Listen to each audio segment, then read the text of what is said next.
வணக்கம் and welcome back to Grow Money with Maran. இந்த question நிச்சயம் உங்கள் மைண்டில் எப்போவாவது வந்திருக்கும். என்கிட்ட சேவிங்ஸ் இருக்குது, இன்வெஸ்ட்மெண்ட்ஸ் இருக்குது, ஆனால் சடனாக ஒரு எமர்ஜென்சி வந்தால் என்ன பண்ணுறதுன்னு. நிறைய நேரம் நம்ம இன்வெஸ்ட்மெண்ட் பற்றி தான் யோசிச்சிருக்கோம், கோல்டு, ஸ்டாக்ஸ்னு. ஆனால் அது எல்லாம் தாண்டி நம்ம லைஃப்பை டென்ஷன் இல்லாமல் வைக்க ஒரு விஷயம் வேணும். இன்றைக்கி நம்ம சேவிங்ஸோட மிக முக்கியமான ப்ராக்டிக்கல் சைடை பற்றி தான் நம்ம பேச போகிறோம்.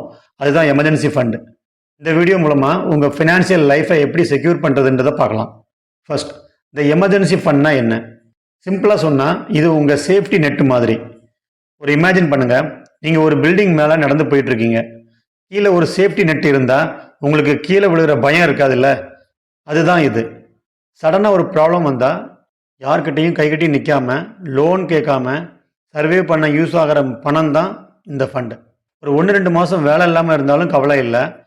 இன்சூரன்ஸ்குள்ளே வராத சடனான hospital bills, family emergency, unplanned travel, இல்லை பைக், கார் ஏதாவது ரிப்பேர் ஆனாலும் இந்த எமர்ஜென்சி ஃபண்டை யூஸ் பண்ணிக்கலாம்.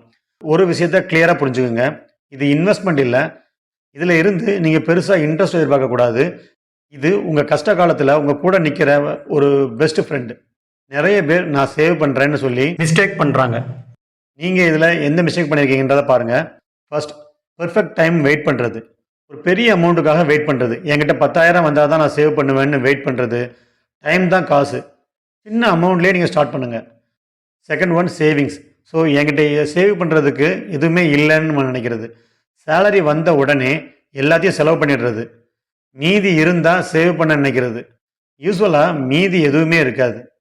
தேர்ட் ஒன், செப்பரேட் அக்கௌண்ட் இல்லாதது. எமர்ஜென்சி ஃபண்டையும் டெய்லி கையில் வச்சுருக்கிற காசையும் மிக்ஸ் பண்ணுறது. இதை மிக்ஸ் பண்ணால் கண்டிப்பாக நமக்கு ஸ்பெண்ட் பண்ணிவிடுவோம். இந்த 3 மிஸ்டேக்கை நம்ம ஸ்டாப் பண்ணாலே உங்கள் சேவிங்ஸை ஸ்பீடாக க்ரோ பண்ண முடியும். ஸோ இப்போ மெயின் டவுட் உங்கள் மைண்டில் இருக்கும், என்னோடய சேலரி ரொம்ப கம்மி, இதில் நான் எப்படி சேவ் பண்ணுறதுன்றது. இதுக்கு ஆன்சர் ரொம்ப simple. Pay your self first. Salary வந்த உடனே ரெண்ட், இபி, க்ரோசரி இதெல்லாம் கட்டுறதுக்கு முன்னாடி ஒரு சின்ன அமௌண்ட்டை செப்பரேட்டாக பண்ணுங்கள். அது 500 இருக்கலாம், இல்லை 1000 இருக்கலாம், இல்லை ஒரு 100 ரூபாயாக இருந்தால் கூட ஓகே, போதும். இங்கே அமௌண்ட் முக்கியம் இல்லை, ஹேபிட் தான் முக்கியம்.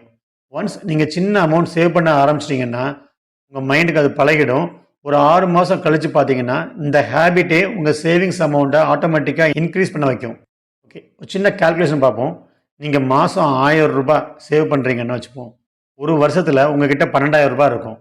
இதை கேட்குறப்போ இது ஒரு சின்ன அமௌண்ட் மாதிரி தெரியலாம்.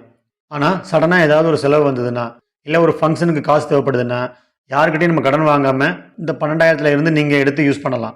அந்த நேரத்தில் உங்கள் கான்ஃபிடன்ஸ் வேறு லெவலில் இருக்கும்.